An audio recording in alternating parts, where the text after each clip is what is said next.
Gostaria que os irmãos abrissem suas Bíblias no Salmo 80. Salmo 80. Salmos da Bíblia 80, versículo 8 a versículo 14. Salmos 80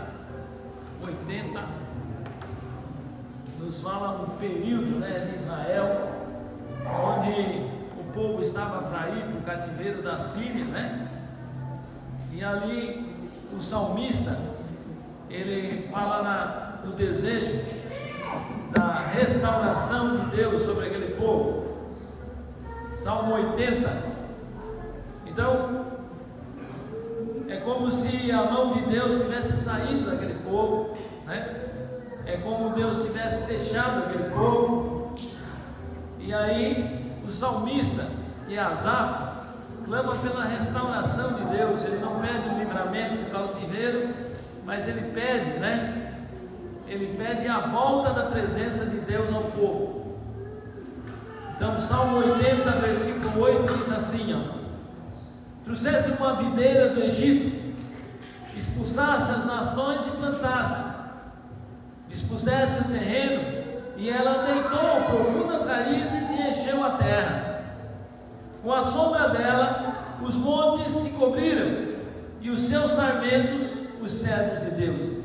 Então o salmista começa dizendo que Deus havia trazido o povo lá do Egito, depois de 400 anos de opressão, depois de 400 anos de domínio, de escravidão. Deus vai dar a liberta, com aquelas 10 pragas que são tocadas nos deuses egípcios, E Deus traz esse povo à terra de Canaã. Havia ali 7 povos cananeus, e ele fala, essa videira, representa o povo de Israel, certo?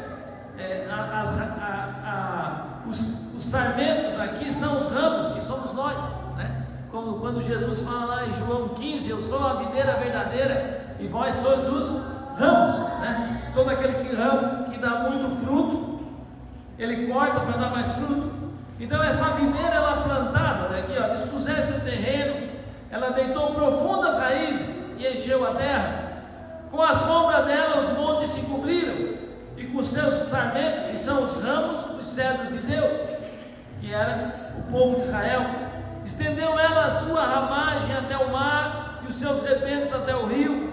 Então o salmista fala de toda a ocupação, de toda a parte que o povo de Israel ocupou na terra prometida, certo?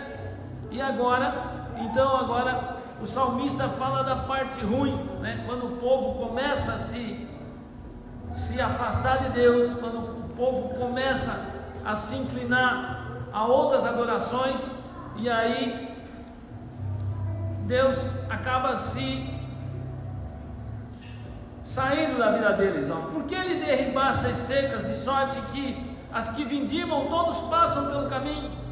O javali da selva devasta essa videira, e nela se repastam os animais que pululam no campo.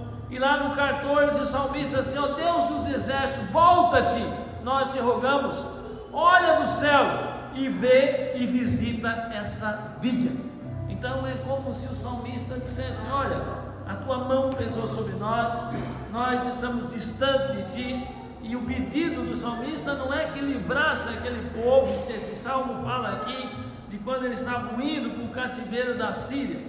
É como se o salmista pedisse a volta da presença de Deus para aquele povo. Bem, então que nessa noite, meus irmãos, nós possamos pedir a presença e a volta do Senhor na nossa vida. O mais importante de tudo, é a presença do Senhor nas nossas vidas. Vamos levantar para nós orar então.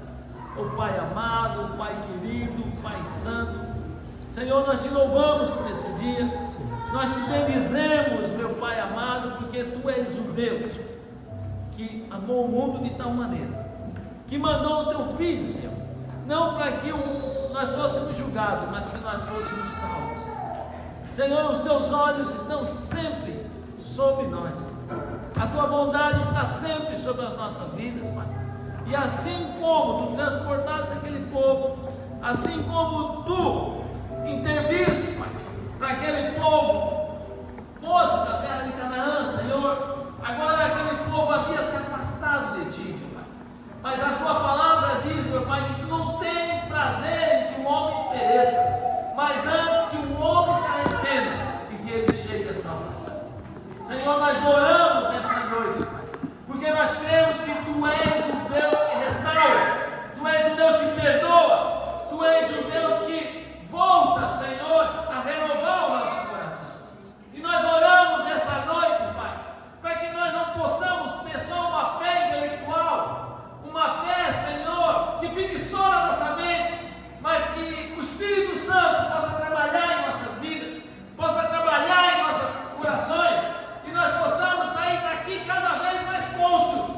Jesus é o nosso Senhor, que Jesus é o nosso Salvador e que Jesus é o único meio de nós chegarmos a Deus. Senhor, abençoa esse povo, que o Teu Espírito Santo possa falar conosco. Abençoa os louvores, abençoa a palavra que vai ser falada, seja a Tua boa mão sobre as nossas vidas nessa noite, Pai. É a nossa oração em nome de Jesus. Amém.